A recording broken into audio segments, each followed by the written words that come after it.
Live from the Public Relations Department of the Royal Thai Government, this is Radio Thailand News. สวัสดีค่ะ สวัสดีครับ Today is Monday, June 13th, 2016, and this is Radio Thailand's Morning News Hour. I'm Dongrat Songsawan. And I'm Anon Pinsawan. Starting off our national news this morning. The Prime Minister urges all law enforcement officers to seriously crack down on football gambling during the UEFA Euro 2016 matches. And the National Legislative Assembly assures that the upcoming referendum will run smoothly despite concerns over possible disruptions. Looking at the global scene, a pro-Islamic State gunman in the United States takes hostages and opens fire inside a crowded Florida nightclub, killing 50 people and wounding 53 others. On the business agenda, the OTAP mid-year 2016 receives overwhelming feedback by the people. All those top headlines and many more coming up. National News. Brought to you by Bangkok Airways, Asia's boutique airline. Now flies direct from Bangkok to Naypyidaw, one flight a day. Call 1771. These are today's national news stories. Prime Minister General Prayut Chan-o-cha has urged law enforcement officers across the country to seriously tackle the issue of football gambling during the UEFA Euro 2016 football matches. Government spokesperson Major General Sanson Galgamnod said huge expenditures on gambling are expected to be in circulating between June 11th and July 10th, largely in relation to the UEFA Euro 2016 football matches. Major General Sanson said the Prime Minister has expressed concerns that more people, especially young students, could become inadvertently accustomed to gambling without.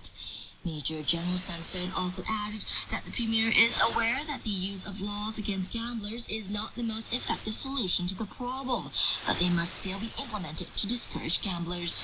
General Prayut also called for social measures to prevent gambling, saying both parents and teachers should closely monitor student behavior, while friends and members of the press should inform the community about the undesirable effects of gambling. The National Legislative Assembly, or NLA, has assured that the upcoming referendum will run smoothly, despite concerns over possible disruptions. NLA President Pornphet Vichichonchai said there have been no reports of political movement ahead of the nationwide public referendum. However, he did express concern that dissenters could cause disruptions during the referendum process. Nevertheless, the NLA President assured that the referendum will proceed as planned, and that security units will be on hand to prevent violent incidents. The NLA President has also asked the public to exercise their rights by going to the polls, adding that the country's future rests in the hands of the people. Meanwhile, NLA Whip Sira Tharanon said the Constitutional Court's interpretation of the Public Referendum Act will have no bearing on the additional question attached to the referendum ballot, nor will it affect the referendum process. And so in the country, an ad hoc committee of the National Reform Steering Assembly, or the NRSA, has proposed the use of a 70-30 ratio system for the promotion of senior police officers from the ranks of inspector to commander, in an effort to promote civil servants who are both capable and moral. NRSA committee spokesperson Kamnoon Sittisaman said the Assembly's meeting today will consider a report on the standards of appointment and transfer of police officials to prevent political interference. The report was part of the major reform measures being driven by the Assembly. The committee proposed that at least 70% of the vacant posts be assumed by qualified officials from the ranks of inspector to commander based on their seniority and qualifications, while the remaining 30% cannot fill based on seniority, but rather only with the approval from the police commission. As for the appointment of the Commissioner General post, the committee proposed that it be based on the Police Seniority Act, or the seniority list, which takes into account both seniority and qualifications. The Department of Rural Rainmaking and Agricultural Aviation has launched an aerial seeding and forest planting campaign in honor of Their Majesties the King and Queen. Royal Rainmaking and Agricultural Aviation Department Director General Losa Phuta Phaiboon revealed that the department launched the aerial seeding campaign to expand forests in the kingdom's water resources areas and to enrich the natural environment in celebration of the 70th anniversary of His Majesty the King's accession to the throne, as well as mark the upcoming birthday anniversary of Her Majesty the Queen.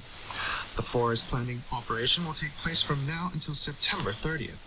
The operation is the culmination of cooperation from various agencies, including the Ministry of Agriculture and Cooperatives, the Royal Irrigation Department, the Royal Thai Army, the Ministry of Natural Resources and Environment, and the Ministry of Interior.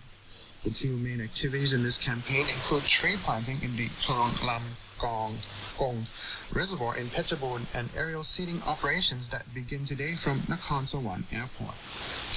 And the Ministry of Social Development and Human Security has expressed its determination to elevate the quality of life for residents living along the canals in various parts of Bangkok.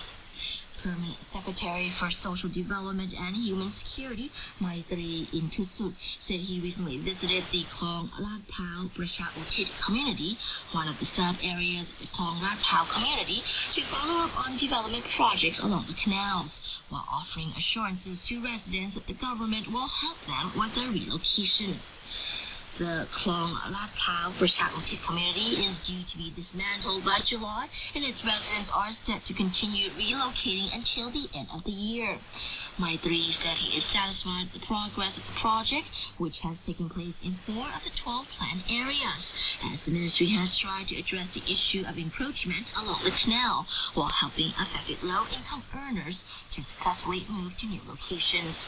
The permanent secretary added that the ministry's plan to construct high walls along Bangkok canals, but the idea is now under feasibility study.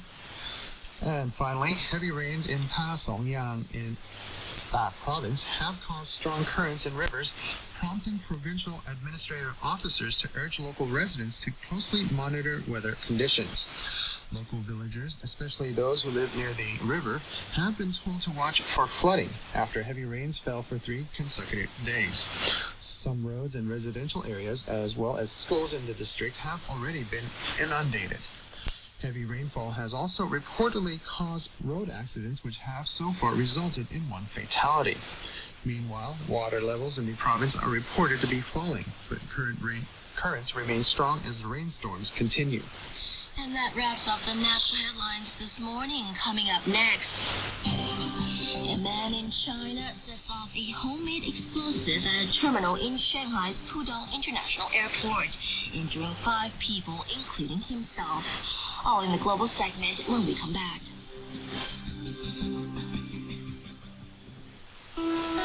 Collect your magic moments with Bangkok Airways. Introducing new route, Bangkok Da Nang, starting 25th May 2016. Experience welcoming boutique lounges open to all our passengers, selected menu by Thailand's top chef, and exclusive service on every flight. Contact your travel agent or call 1771. BangkokAir.com. 48 years Bangkok Airways, Asia's boutique airline. Experience Vietnamese cuisine in paradise at Dusatani Bangkok's Tien Dong. Guaranteed by 2 top awards, Tien Dong exudes all the magic and elegance that has made Vietnamese dining loved the world over. Sign up for free with Dusit Gold Card. Visit DusitGold.com to get 10% off every meal. Get to Tien Dong at the upper lobby level of Dusatani Bangkok from BTS Saladang or MRT Silom.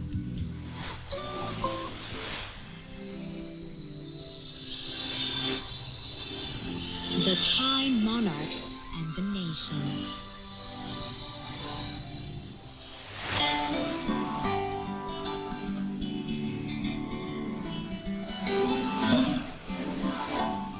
In order that the youth of the country have good books in which they can search for knowledge, His Majesty the King initiated the production of the Thai Encyclopedia for the youth by contributing his personal fund for the primary operation of the Encyclopedia Committee.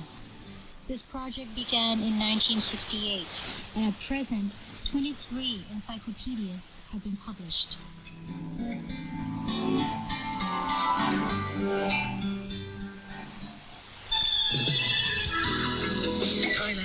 travel selection with the Ministry of Tourism and Sport and the Tourism Authority of Thailand.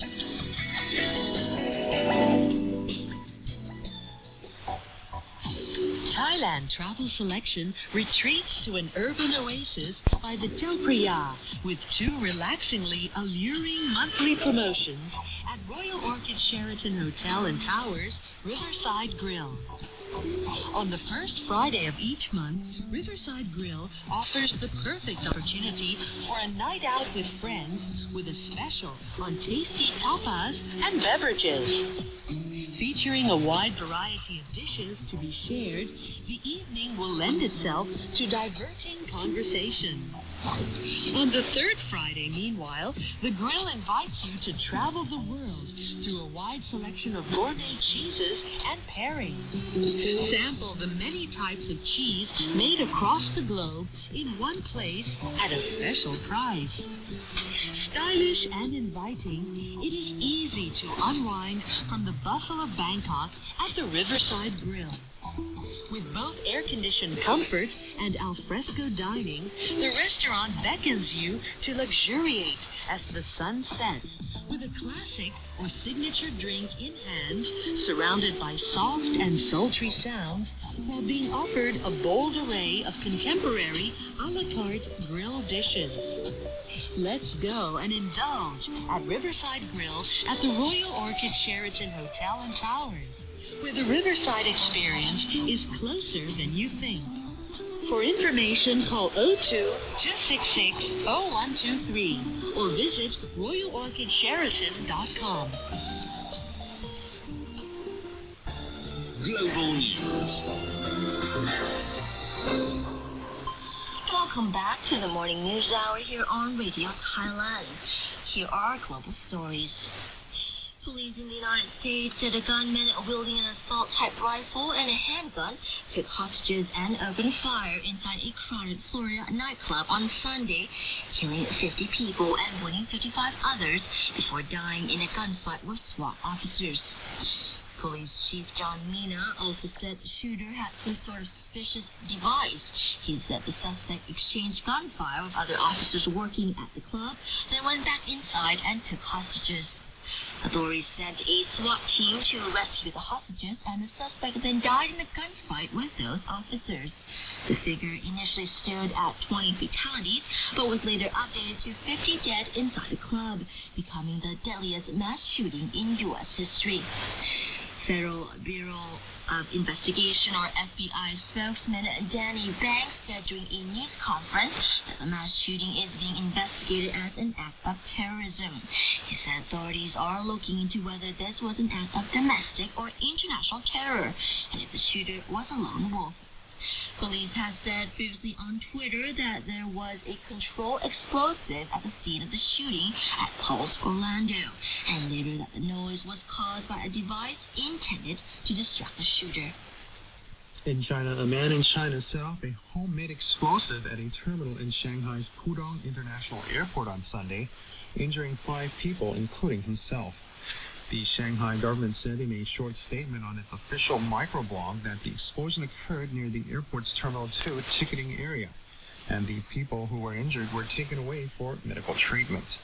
According to the government, a man took self-made explosive materials in a beer bottle out of his backpack and threw it at the ticketing counter. It said that after the bottle exploded, the man took out a knife and slashed his own neck, and that efforts to treat his serious injuries were underway. Another 4 people were lightly injured by exploding glass. The incident was under investigation, and only the 3 flights in that ticketing area had been affected. Unverified pictures on China's Weibo microblog showed a person on a gurney being wheeled away by medical attendants and a pool of blood on the floor. A reporter at the airport said police in explosion-resistant suits were searching luggage, but that travelers could freely enter the building. Explosives are relatively easy to obtain in China, which is home to the world's largest mining and fireworks industries. And in their multilateral relations, China said on Sunday that more talks were needed to build a consensus on which countries can join the main group controlling access to sensitive nuclear technology, after a push by the United States to include India. China is seen as leading opposition to the U.S. move to include India in the 48-nation nuclear suppliers group, or the NSG, but diplomats and other countries, including New Zealand, Turkey, South Africa, and Austria, also oppose Indian membership. The NSG aims to prevent the proliferation of nuclear weapons by restricting the sale of items that can be used to make those arms. India already enjoys most of the benefits of membership under a 2008 exemption to NSG rules granted to support its nuclear cooperation deal with Washington. Even though India has developed atomic weapons and never signed the Nuclear Non-Proliferation Treaty, the main global arms control pact. Opponents argue that granting India membership would further undermine efforts to prevent proliferation. It would also infuriate India's rival Pakistan, which responded to India's membership bid with one of its own and has the backing of China. Indian Prime Minister Narendra Modi has notched up gains in elections to India's upper house of parliament and is seeking to drive home the advantage when his nationalist ruling party meets to devise a strategy to win India's biggest state. Modi drew standing ovations from U.S. lawmakers last week on a visit to Washington, D.C., but has faced a struggle in his 2 years in power to get legislation through a hostile second chamber. That job may have become slightly less difficult after his nationalist Bharatiya Janata Party, or BJP, and its allies added 5 seats in Saturday's upper house polls. But with 74 seats in the 245 chamber, they remain in a minority. BJP leaders were due to meet over the weekend to finalize their strategy to win the 2017 election in Uttar Pradesh, India's most populous state, knowing that defeat would handicap Modi and sap his chances of winning a second term. According to media tallies, the opposition Congress alliance lost 3 seats to 71, with regional parties holding the balance of power. With Congress down but not yet out, Modi will still have to cut deals to pass tax, labor, and land reforms. Modi swept Uttar Pradesh in 2014 general election, helping him to claim the biggest lower house majority in 3 decades. However, analysts say he is unlikely to repeat that result against tough opposition from regional parties. And police in Bangladesh say they have arrested more than 5,000 criminal suspects in the past few days as they continue a nationwide crackdown to try and stop a growing wave of brutal attacks on minorities and activists. Police spokesman Kamrul Ahsan said that since the crackdown began on Thursday, police have arrested 5,324 people, including 85 suspected Islamic radicals. The majority of those arrested have petty criminal records. At least 18 people, including activist bloggers, foreign aid workers, and religious minorities, have been killed in attacks over the last 2 years. In separate incidents last week, 2 Hindus were fatally attacked. The attacks have alarmed the international community and raised questions about whether Bangladesh's secular government can protect minorities and secular writers and intellectuals in the Muslim-majority nation.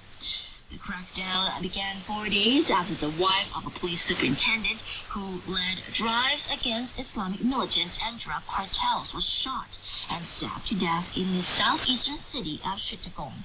The killing caused a furor among Bangladesh's political establishment, many of whom consider her as one of their own. Days after that attack, Prime Minister Sheikh Hasina vowed to root out radicals and defeat their bid to establish Islamic rule in the country.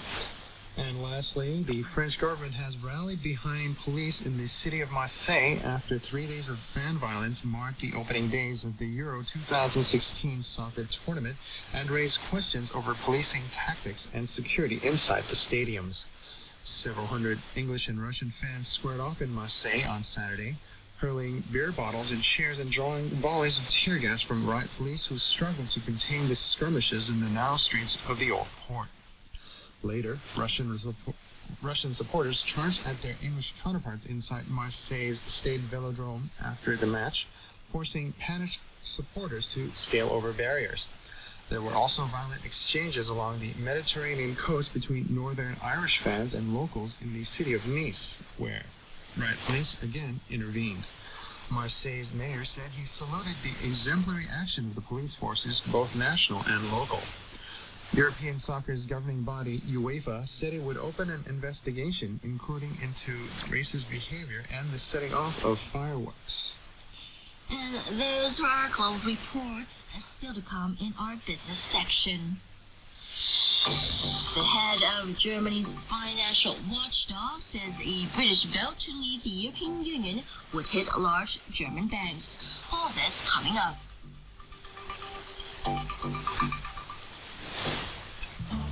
The Department of International Trade Promotion, your international business partner.